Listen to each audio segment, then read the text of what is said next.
when I was probably 7, I knew that Santa wasn't real. I knew it was my parents and stuff like that. Oh, wait. Sorry, kids. I didn't mean to ruin it for you. Spoiler alert. It was kind of like a mix between Mardi Gras and Halloween. Like the poor people would run around and go to the rich people's houses and be like, hey, give us your best food. And if they didn't, they would just like pull pranks on them. There are some really amazing things that happen this time of year. Like people really do give. Yeah. They do great things for humanity in the Christmas spirit. NORAD's nothing. You ought to go to WikiLeaks and all the elves have their iPhones out and they're like showing what Santa does behind the scenes and stuff. It's hey man, I'm an elf too.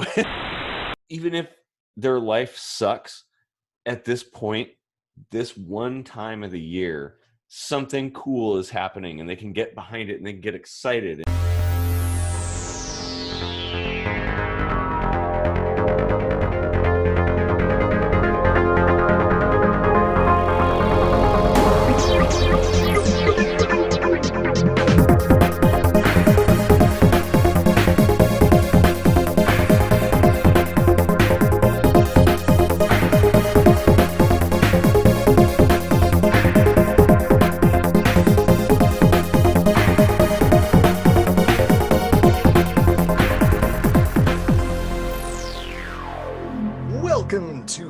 Kitchen sink microscopy. Deck the kitchen sink with holly. I'm Casey Rochford.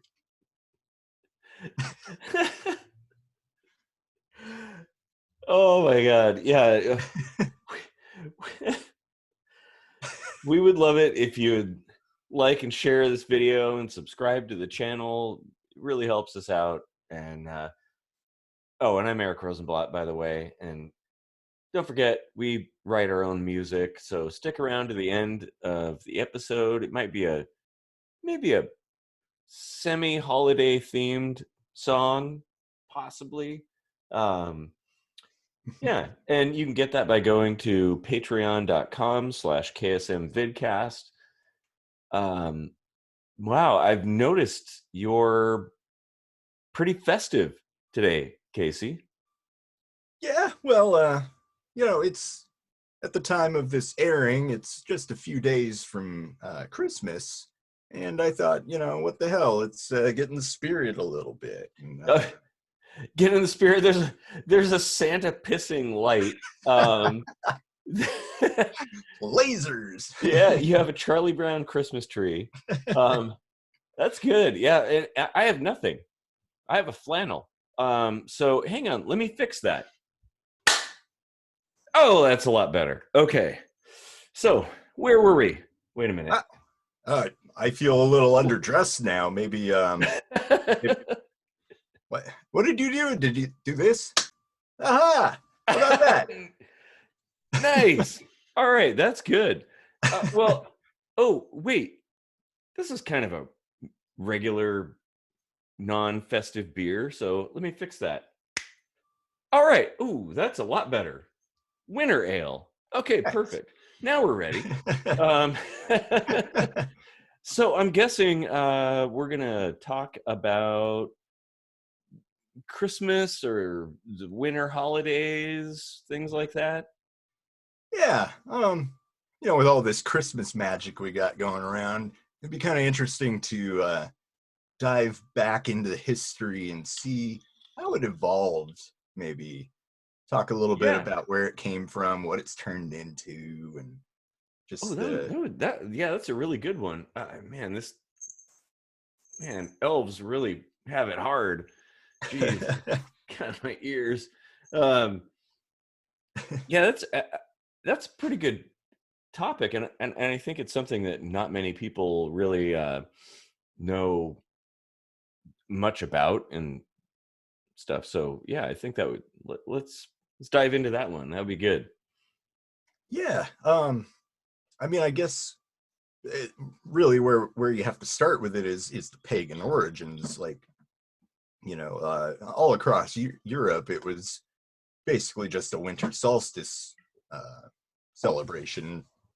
The shortest day of the year comes around, you start celebrating because the days are going to get longer and the nights are going to get warmer, and yeah, well, and the thing that I think a lot of people, particularly religious people, maybe I guess specifically Christians, have a problem understanding is what pagans are. Like they're not witches necessarily, but mostly farmers.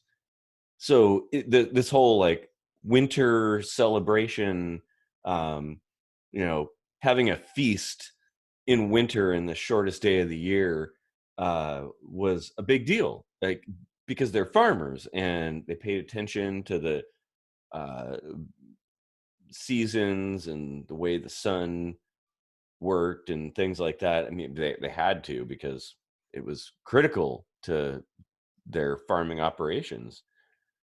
yeah, And and it did become like a little bit of a spiritual thing too. I think at the time, especially like they weren't scientists or anything, right, so it did become a little bit spiritual. But it, yeah, yeah, yeah, they're basically farmers. yeah. Pagans aren't like devil worshippers or witches, like you said. It's more of like an earth centric sort of religion, respecting it's not all that dissimilar to a lot of the Native American beliefs, I think. Yeah, uh, I think there's some correlations there. Absolutely. yeah, Yeah. and the time of year just happened to be that that's when all the beers and stuff were ready. They'd been fermenting and whatnot, and they would slaughter all their animals so they wouldn't have to feed them through the winter. So they would have these like total drunken debaucheries, like all kinds of meat and drinking and just being rowdy. And it was kind of like a mix between Mardi Gras and Halloween. Like the poor people would run around and go to the rich people's houses and be like, hey, give us your best food. And if they didn't, they would just like pull pranks on them. Like it totally sounds like Halloween, right? Yeah, like trick or treat kind of stuff. Yeah. Yeah, and it makes sense because it's usually very dark, usually very cold. You need a little bit of something to lift your spirits, and so why not have a feast or some kind of celebration of some sort? That it makes sense, especially because to to people at the time, it represented a turning point. Like death has come, the end of things are waning and now they're waxing, like it's beginning to go back to longer days. So this is kind of a turning point and it's a time for celebration, like we've weathered the storm, I guess. Yeah. I didn't live in those times, so I have no idea what it was actually like, but I would imagine that was a pretty big deal to people back then. Yeah. And, and then of course, like you said, it started to get a little spiritual. Um, there were, there were some pagan gods that they were giving respect to. I think one of them, like in like Rome, was Saturn, Saturnalia, they would call it. And Hmm. I can't remember what it was. I think they were paying respect to Odin up north in Scandinavian countries. Yeah, probably. And but then, the Catholic Church, I think it was, or maybe just Christianity in general, was kind of like, we we want to celebrate, the it didn't really start out. I don't think it started out as the birth of Jesus. Do you No, know I, anything I about think that? it was. I think it was. Oh God, it's been a while, but it wasn't the birth to begin with, and then eventually all that stuff coalesced. There's a name for what it was, but I can't remember. Um, this winter ale is a little bit strong, so it's affecting me a bit. Yeah. I don't remember the terminology, Well, but yeah, you're right. It did start off as something different, and eventually it coalesced into the birth yeah. Which celebration. which in reality, if Jesus was real, would probably have been in the springtime, because, why would shepherds be shepherding in December, or Yeah, like well, I heard it was actually in the fall, more than likely. hmm, Um, but nevertheless, it definitely all that stuff, the nativity stuff, didn't take place in the wintertime. Yeah. Though I do, I'm not necessarily one who participates in that kind of um, uh, sort of that practice anymore. But I really like it. It's a beautiful thing, and I think it's kind of cool. Um, at least from an imagery standpoint, it's kind of neat. Yeah. No, I like how it's evolved into this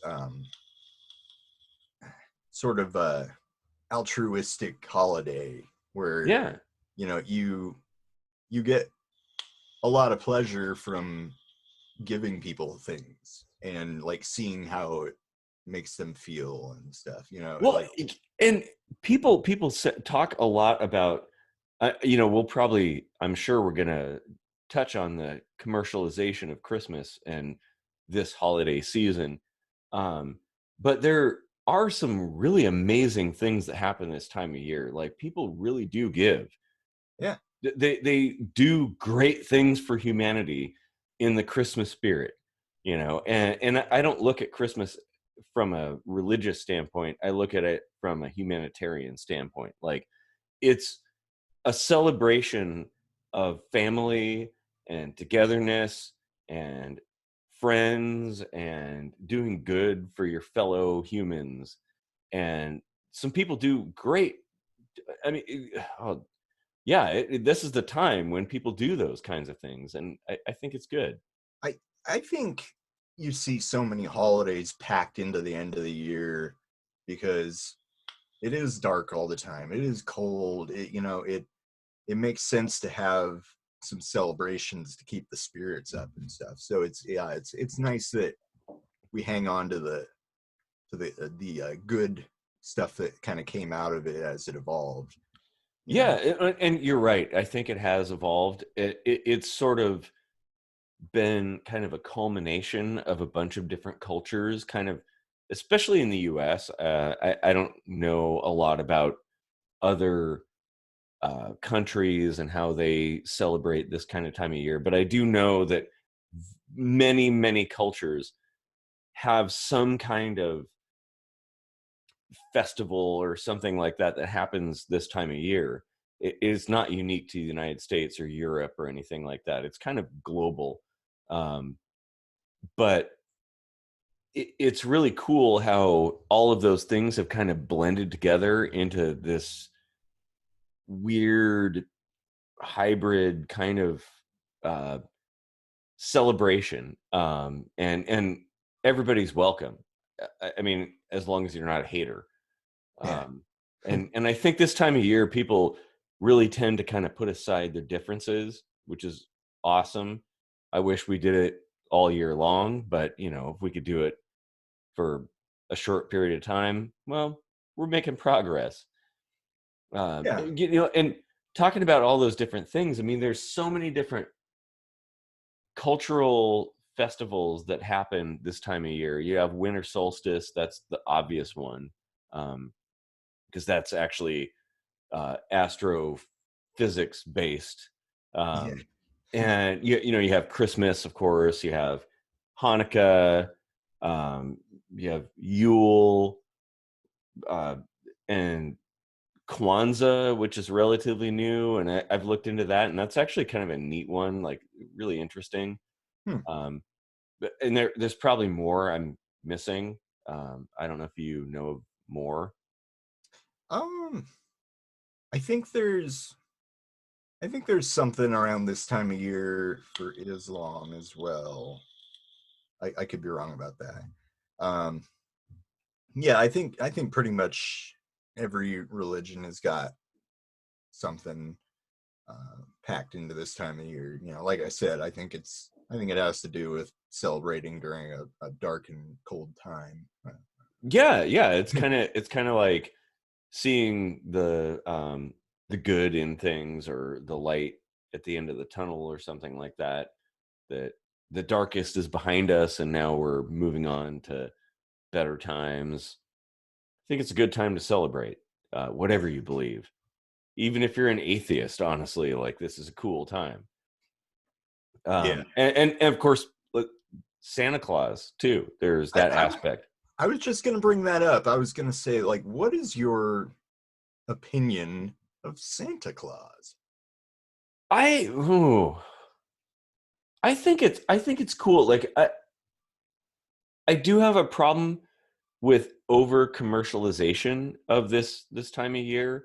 Um, I think giving gifts is good. Having a time when you can give a loved one something cool, something thoughtful, or something. It's it's a good thing, as long as it isn't. You're not just like clicking something online and bam, there's a gift. Um, to me, the best gifts are the ones that you make yourself, or you've spent some time searching out, like I said, something thoughtful. And I think Santa represents this kind of mythical character that gives people things, resolution of hope, because kids want things and they desire things they can't have, and here's this jolly person that laughs and comes down the chimney and gives them the stuff that they desire. Disadvantaged people, and again, this is a time where charities really shine, in that regard, fulfilling wishes, however small. Yeah. And yeah, okay, well, okay, I'm not going to say that Santa's not real, because there could be kids watching this, but let's just conjecture that maybe that's possible. I think the idea of Santa is a really good one, and well, yeah, I mean, it's a lot of fun. And as a kid, like when I was probably 7, I knew that Santa wasn't real. I knew it was my parents and stuff like that. Oh, wait. Sorry, kids. I didn't mean to ruin it for you. Spoiler alert. But I don't think we have 5-year-old kids watching the show. No, it's gonna go out on a limb. No, probably not. But it was still fun to entertain the idea and to look up to the sky and think that maybe there's some greater force looking out for us and stuff like that. And yeah, it's kind of, not that I believe in magic, but it's a magical time, in that regard. Yeah. I don't know. What are your thoughts on that?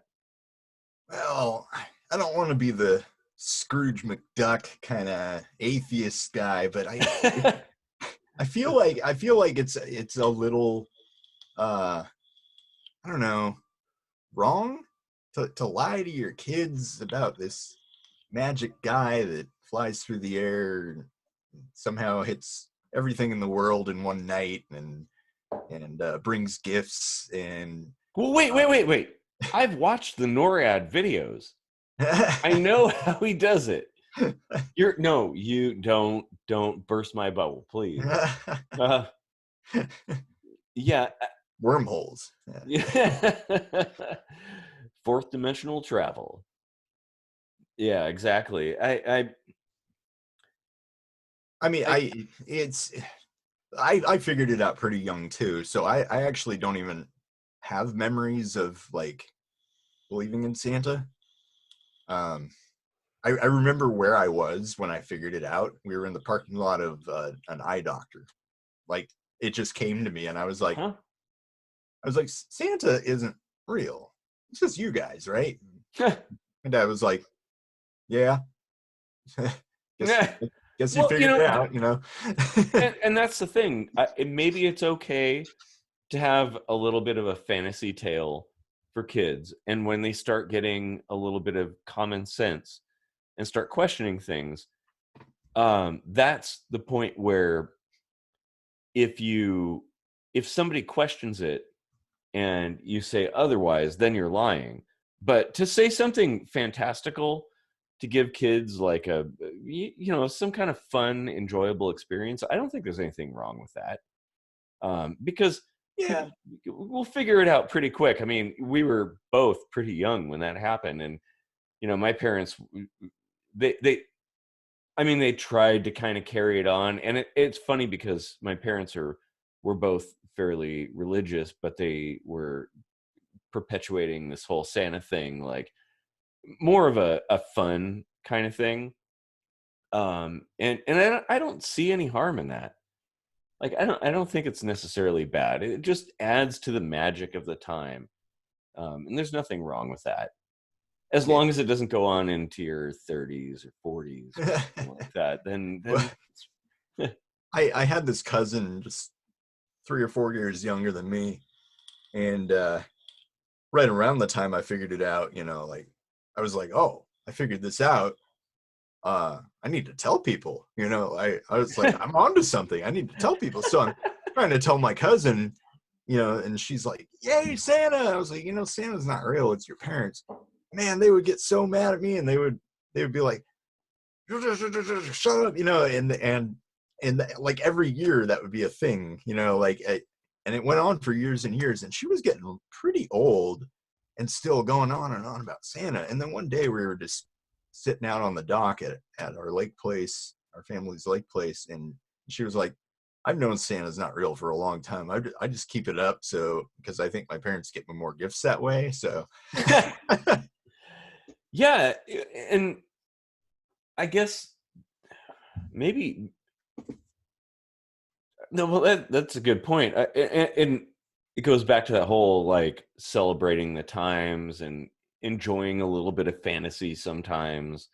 And I think everybody kind of plays along. It's kind of the mistletoe thing. There's nothing special about it, but it's an excuse to kiss people. So yeah. the same goes for Santa and Christmas. I'm an adult. I'm in my somethings. And I still watch the NORAD thing because I think it's awesome. And I think about all the kids that are enjoying it and getting all excited. And, even if their life sucks at this point, this one time of the year, something cool is happening and they can get behind it and they can get excited and think that like, oh my God, I'm going to finally have that awesome thing that I want. So I don't see that much harm in it, I guess. Yeah. NORAD's nothing. You ought to go to WikiLeaks and all the elves have their iPhones out and they're like showing what Santa does behind the scenes and stuff. It's hey man, I'm an elf too. Don't talk about us now. Oh man. Yeah, so I was going to talk about a little bit more, like thinking about this, I was going to talk about some of the weird things about Christmas, but maybe we should kind of go into the cultural things, at least in our neck of the woods, experiences and stuff like that, because I think it'd be a lot of fun. And I'd like to hear experiences from the viewers revolving around this time period, whatever you celebrate. We say Christmas, but to me, when I hear Christmas, I hear like all the holidays. It's just like a catch-all phrase for everything. Yeah. And that, again, it's like the whole war on Christmas thing. Like, no, it's just a word. It's a personal, subjective kind of thing. It's something different to everybody. And yeah, it's like it's easy to just take a message for the intent, like it doesn't really matter what's being said. If somebody came up to me and said Happy Hanukkah, like I'd be like, thanks, you too, like, yeah, exactly. Like I hope what you am have I gonna say? Are you asshole? I'm not Jewish, like, yeah. Yeah, exactly. And you know, looking into those kinds of things, um, I they're all very interesting. Because I a few years back started looking into Kwanzaa. At first, I kind of thought, this is like a silly thing, but then I looked into it and I was like, oh, this is actually like a really cool holiday celebration, and it kind of takes the best of a bunch of different cultures and kind of blends them together and turns it into something uniquely African and celebrating Africa, and yeah, it's just really cool. And by extension, it kind of celebrates humanity, and it's awesome. It's like that's what this time is all about. Hmm. Um, so I've heard that Kwanzaa's not like a huge deal either. Like it's not like Christmas where it's, you know, people's favorite holiday and all that stuff. That, you know, um, I can't remember where I saw this. There was some article somewhere probably talking about the difference between Happy Holidays and Merry Christmas, and they mentioned, you know, like everyone always throws in Kwanzaa, but nobody really cares about Kwanzaa. And I was like, really? no, I actually like, yeah, some people probably. I mean, it is a relatively new sort of thing. I think it was created in the 60s, I want to say 66 or something like that. Um, but it's kind of cool when you look into it. I encourage everybody to, because it's one of those things that should be incorporated into everybody's holiday celebrations. Um, and that's the whole kind of thing. Like, don't exclude different things. You know, if you're Christian, enjoy Hanukkah too, and Kwanzaa, you know, Yule or something. Like, my family was Christian and we still celebrated Yule as well, which is interesting. Huh. But it yeah, I think it's like people feel there should be one thing and there should only be one thing. And I don't think that's a good way to look at it. If you want to celebrate humanity and do good for people, you Yeah. know. Yeah. Um, I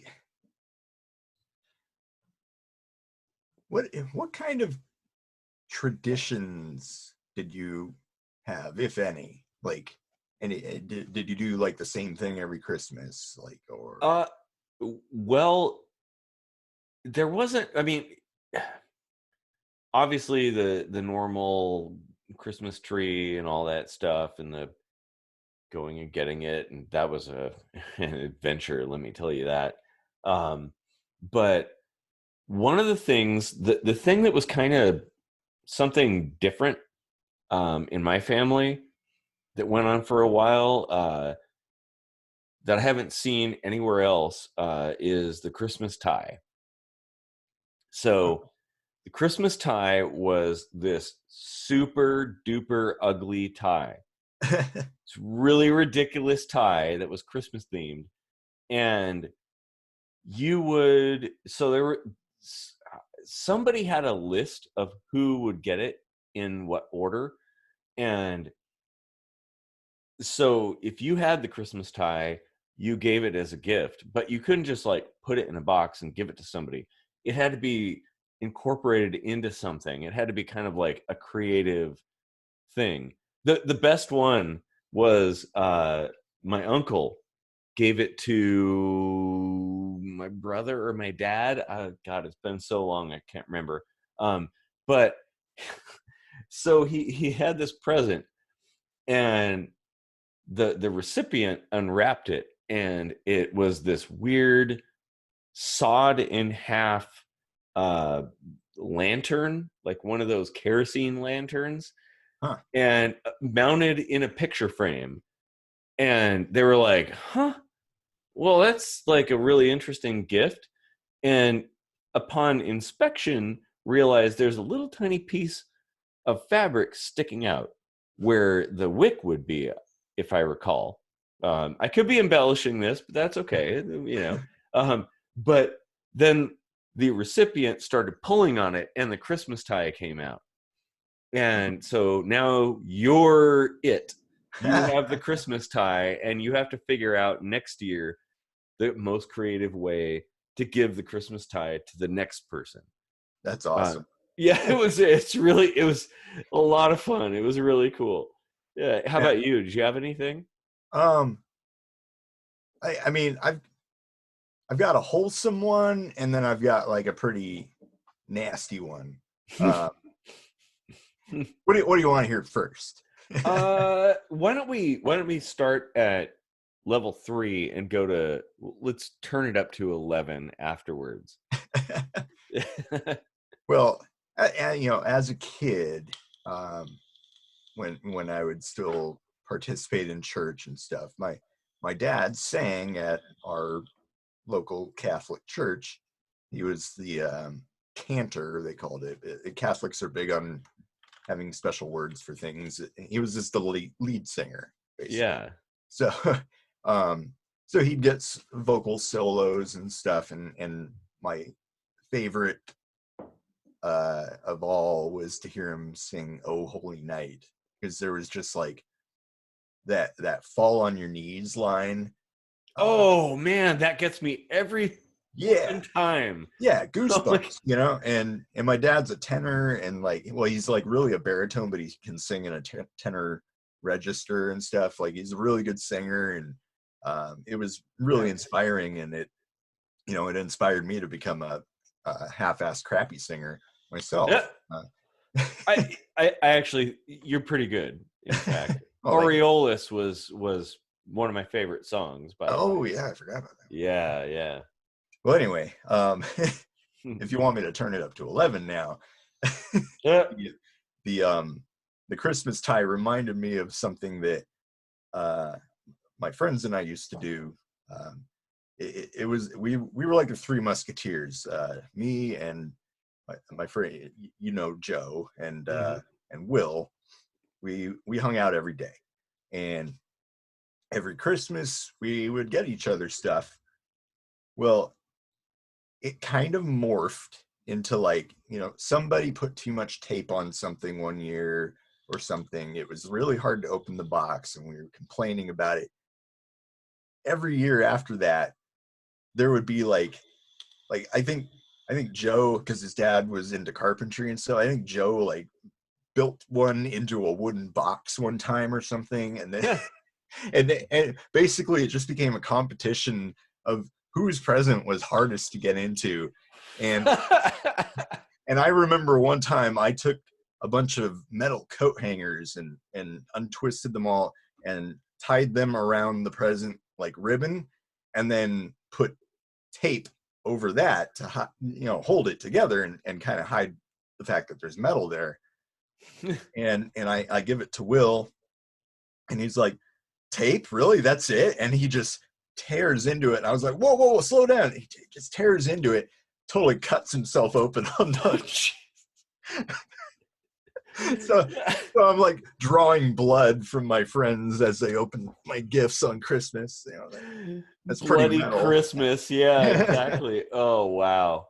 So that made me think of A Christmas Tale, kind of a combination of your second story and then the church story.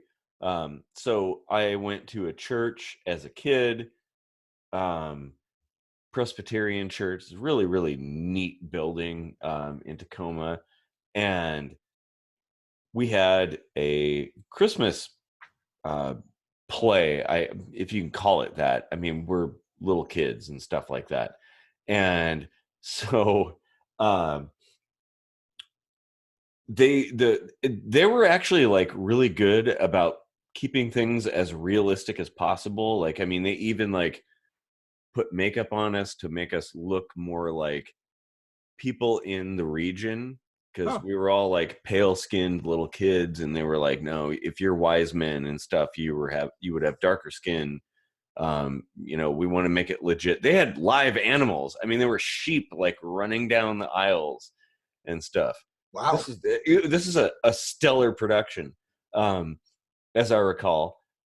However, the problem came from the makeup, and So we were little kids, and obviously we didn't have facial hair, so they applied beards to us, and they used theatrical adhesive. And I was the first kid to get any kind of makeup. So the parents were all around, and they put foundation on us and stuff like that, because that's what you begin with, and then started putting on makeup. And somebody put adhesive on my face, and then the beard and stuff like that. So I had this like big ass beard and this makeup. I think I actually looked kind of cool. But then they were like, well, you know, we should probably change it up a little bit and do it a little bit differently. So everybody else had a different format. And then we went out and performed and got up on stage and played the part of the wise men and all this stuff and different roles and stuff. In blackface. Yeah.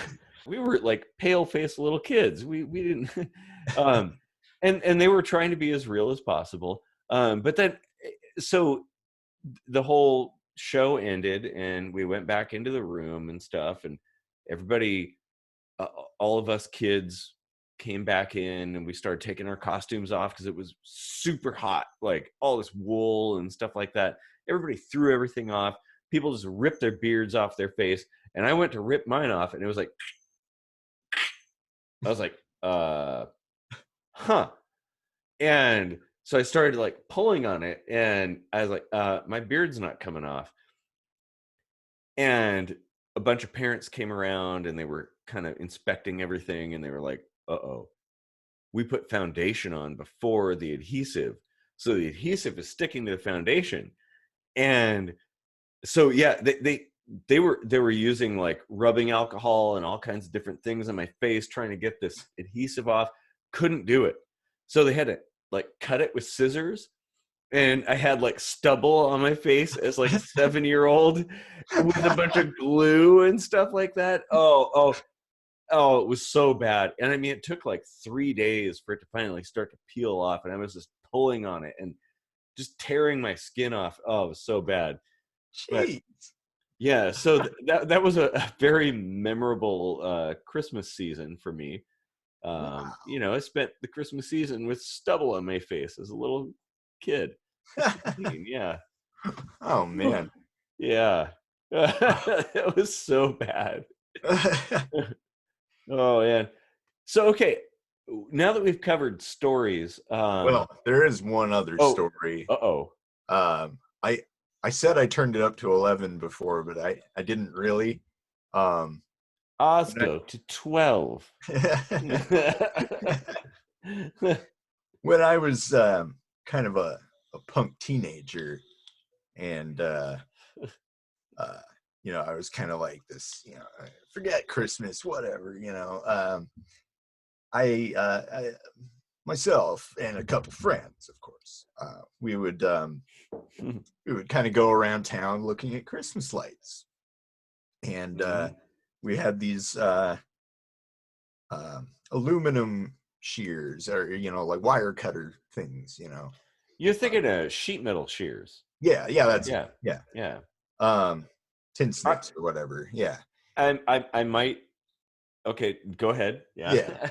And so I don't remember who suggested it, but it became a tradition of ours to take what we now call CLCs, or Christmas light cutters.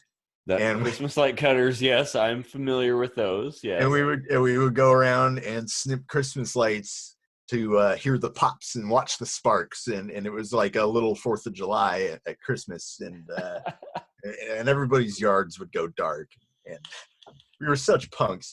And I remember one time we pulled up to a house. My friend was driving, and I think I leaned out of the car and snipped some lights that were in the lawn, and the guy just happened to be coming out of the front of the house. He was like, "Hey, you cut my Christmas lights!" And we just sped off, and I was like, "Bah humbug, motherfucker!" Oh man, such a punk. Such a punk. Not that I would have ever participated in anything like that. But I do remember a situation, let's call it hypothetical, where a group of people with these mythical CLCs went to a house and decided to cut some Christmas lights. And there was some cutting going on because everybody had their own pair of CLCs. And one of the participants, who will remain unnamed, decided that, hey, if I cut the artery, I kill the beast. And decided to cut the extension cord running to all of the Christmas lights in the house with their CLCs. And it created an arc, the likes of which none of us have ever seen, and made the house go dark. And as if I heard the same legend, there was a very loud boom. Yeah. And, oh yeah. And those individuals probably said, "Oh shit, let's get the hell out of here." And it might be said that there's an artifact somewhere, a pair of CLCs, the thick metal of which is marred and burned from that very incident. Yeah, like a welding arc. Yeah. And they might be up for auction sometime. But that's like a Santa Claus tale. I mean, yeah, it's nonsense. That never happened. It's just a tale told by drunken sailors, together around the campfire and stuff like that. It never happened. Drink fermented vegetable products. Yeah, I was gonna do the Crichton voice, but yeah. So what about? So okay, how about your favorite holiday movies? I've got to say, The Year Without a Santa Claus is the tits, because you know what I'm talking about, right? The little stop motion 60s or 70s things. Yep. Like, yeah, and this is the one that had the snow miser and the heat miser, and they had that those really awesome songs that were like a bunch of slide trombones and stuff, and I just thought that was like the coolest thing ever. And I like, when Napster was a thing, I got the Snow Miser song and I would like play it all the time. Nice. Yeah, those were really, really cool. I'm kind of a fan of the animated or cartoon based holiday things. Charlie Brown's Christmas and the Halloween Charlie Brown and stuff like that. Especially low budget, kind of like rickety, not necessarily quality stuff. I really like it. But for me, the Hebrew Hammer. Huh? I've never heard of that one. The Hebrew Hammer? Oh yeah, you should probably see that. It's good. Yeah, that is like the ultimate holiday movie. That reminded me of like this weird anime cartoon that was like all Christian. It was called Superbook, and it had this like, super 80s theme song. Yeah, I love that show. Like that was really cool. I think it was animated by Japanese artists, and then they kind of dubbed English into it. Yeah, I liked Superbook. It was really, really cool. It was a little bit preachy, but a lot of fun. Like, especially if you have a migraine or something, as I'm inclined to have. Kind of makes you feel good. Like, it's good stuff. But Superbook, yeah. No, that was a really cool one. Not necessarily Christmas, but I think they had a couple of Christmas specials. I mean, I'd be shocked if they didn't. But for the ultimate Christmas movie, Die Hard. Yeah, that is, it's the best Christmas movie. There's a lot of people that swear it's not a Christmas movie because it's mostly action, but it took place at Christmas. Yeah, exactly. Like, I mean, it happened during Christmas. I mean, it is totally a Christmas movie. Yeah. And Integral to the story. yeah, because to me, I'm like, I don't like some of the traditional stuff. I kind of like things that are a little unconventional or abstract or different or something like that. And I think it was a cool take on it.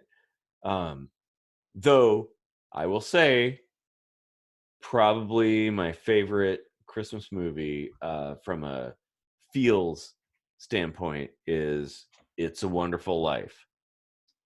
I really, really like that movie. It is pretty awesome. It's been a long time since I've seen that one. Zuzu's Petals. Yeah. No, that is a good movie. It has a lot of really good messages, and it's not just for Christmas, but I mean, they play it at Christmas time. So what's the one with the Ghosts of Christmas Past and all that? Oh, geez. Well, that's a Scrooge movies. Yeah, but it had a name. I like that one. Even though I can't remember the name of it. yeah, exactly. Well, it's been made into a bunch of different variations as well. Yeah. Because that is a good story. Yeah. So how about Carol? Was it A Christmas Carol? Yeah, I think so. Yeah, that's it. Yeah, that's it. That's a good one. Okay, Yeah.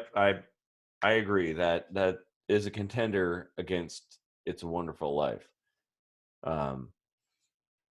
And there's some contemporary movies that are every bit as good. I think there was a National Lampoon's Christmas movie that is pretty epic. Like, yeah, it's good. Like, it doesn't have to, it can be something kind of mocking the season and all the stupid things that happen and stuff like that. Yeah. How about songs? Well, I go back to my earlier story. Like, Oh Holy Night has always been my favorite, just because it's got that goosebumps moment for me. Yeah, I can't argue with that. That is powerful. Yeah. I mean, I haven't heard your dad sing, but I know he's a good singer.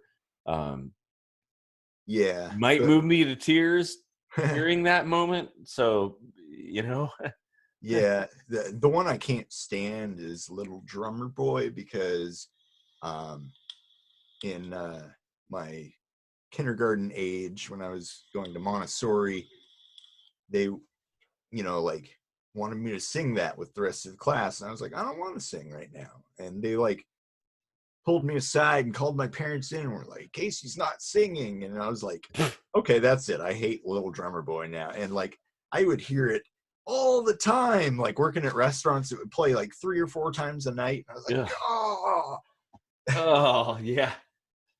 Oh, that's terrible. And thinking about those kinds of songs, the classics,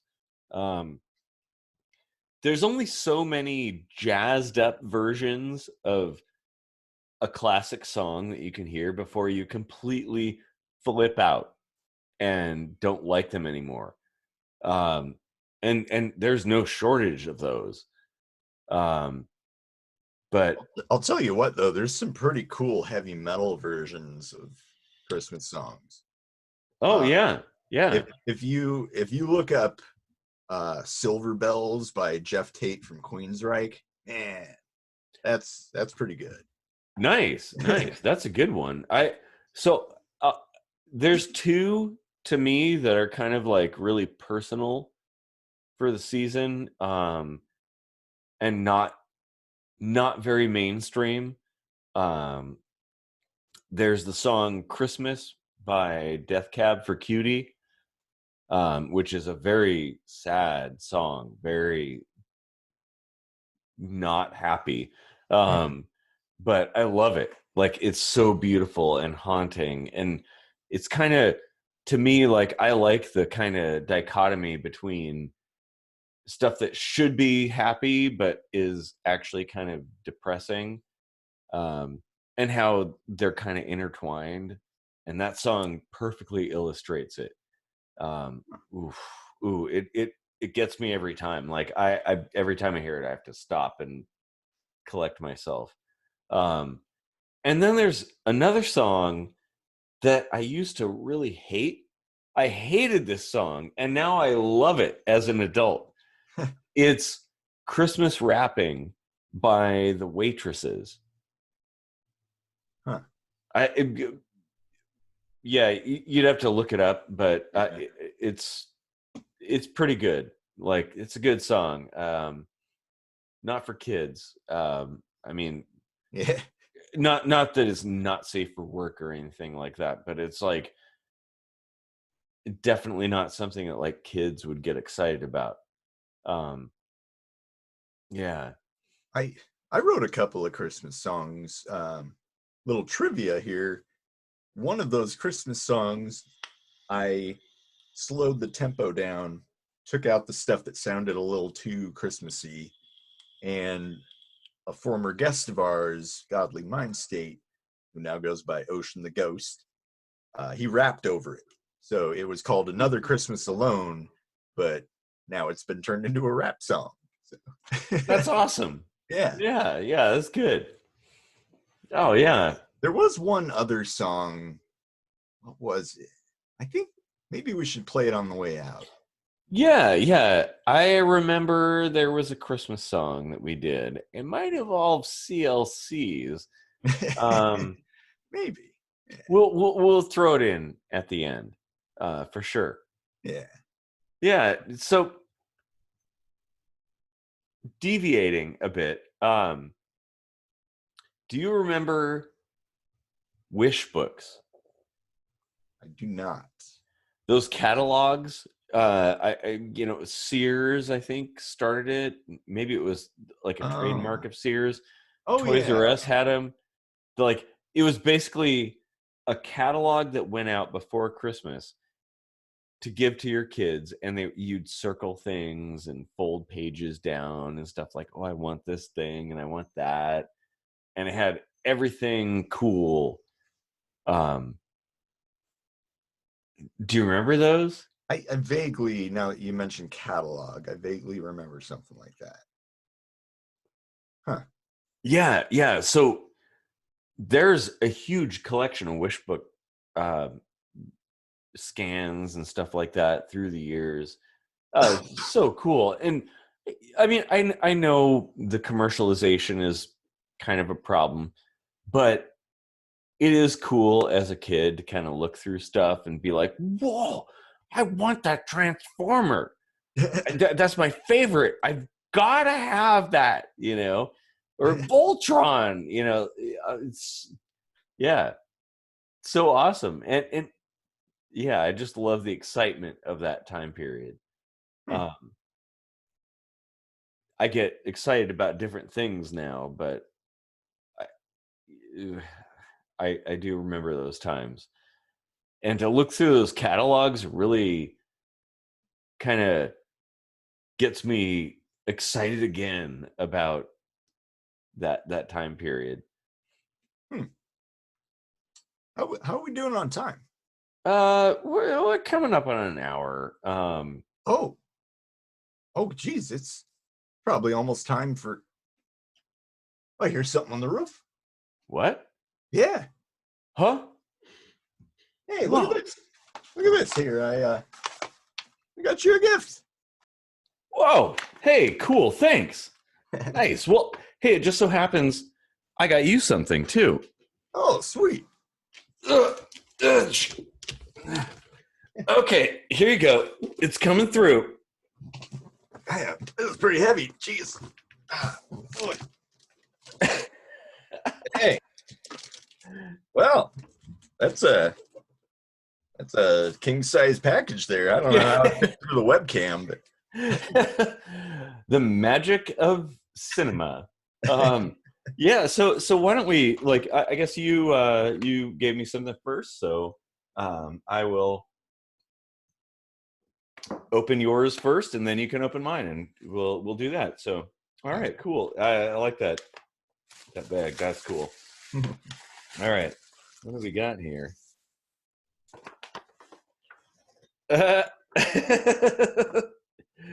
Oh, Christmas socks. Hey, 2A. Yes. All right. That's awesome. I don't know where you found that. The right to bear arms. To bear, yeah, okay, that is cool. That's neat. I had to do something that was a pun. I mean, it was kind of like an Argyle pattern on the other side. I like that. That's awesome. Thanks, man. Totally gonna wear them with pride. So, okay, I think you should open yours next. Yeah. All right. Here goes.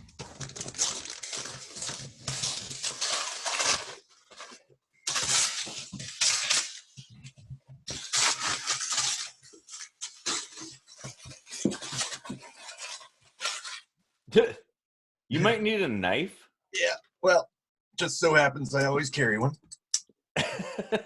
As any ninja should.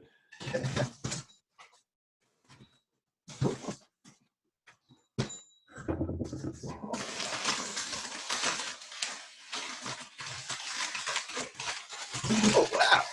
Nice. Tripod. Oh, yeah. And that's old school USA made tripod. So, you know. Wow. And there's one more thing. Oh. There's another thing in there. This an attachment for it? Yeah. Oh, yeah, for so a that's cell phone, huh? Yep. Cell phone Oh. holder. So you got a tripod and a cell phone holder for doing KSUs and stuff like that. Nice. Yeah. Thanks. Yeah. Well, I guess we should let people go so that they can open their presents and yeah, exactly. So thanks for sticking it out with us and deep sink diving, I guess, kinda into Christmas and the holidays and stuff like that. It was a lot of fun. yeah. Hang out yeah. for the music on the way out. It's a real headbanger. I hope everybody has a happy holiday, even if you don't have much, you know. And if you do have a lot, then share with others. So yeah. Jingle bells, Batman smells, Robin laid an egg. Oh yeah. I don't know if that's coming over on the mic, but there's little bells on the end of the elf hat. Yeah, so all right, everybody. Have a Merry Christmas or Happy Holiday, whatever you celebrate. And yeah, stay safe and enjoy. Take it easy.